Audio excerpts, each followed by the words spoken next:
বন্ধুরা, তোমাদের সামনে একটি কবিতা পাঠ করে শোনাচ্ছি। কবিতার নাম এবার যদি যেতেই হয়। লেখাটা সংগৃহীত, খুব ভালো লাগলো তাই তোমাদের সামনে পাঠ করে শোনাচ্ছি। বন্ধুরা,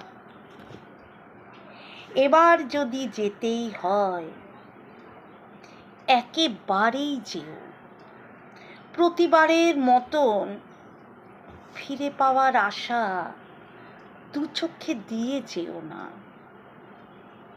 বারবার চলে যাওয়ার আঘাত ফিরে পাওয়ার চাইতে ভয়াবহ লাগে এখন।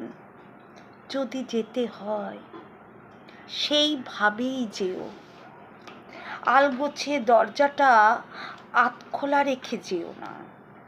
আলনায় দু চারটে কাপড় ঝোলানো হ্যাঙ্গার ছড়িয়ে ছিটিয়ে নয়, দুটো ব্রাশ তোয়ালে এদিক ওদিক ছড়িয়ে দিয়ে চলে যাও। যদি যেতেই হয় ঘরের পর্দাটা টেনে দিয়ে যেও, যেন নিরাশার ঘুম দু চোখে এঁকে দিতে পারি ঘরে খিল দিয়ে। এবার যদি যেতে হয় একেবারে না আসার মতন করেই যাও, স্বস্তিতে কাটাতে পারবো বাকিটা জীবন, কৈফিয়তহীন জীবন।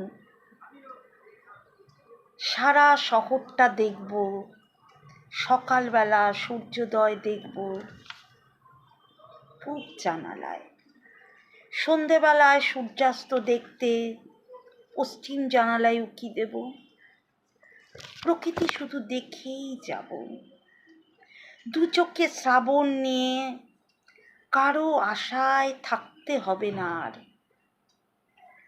এবার আমি সব ছেড়ে ছুড়ে বাঁচতে চাই, কারো ফেরার আশায় পথ চেয়ে না থেকে। একেবারে সে দরজা চিরকালের মতন বন্ধ করে দিতে চাই।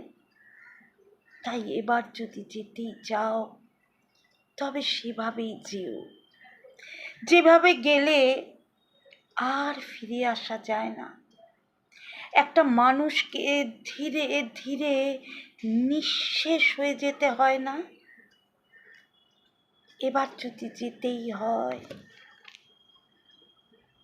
একেবারেই যেও। নমস্কার।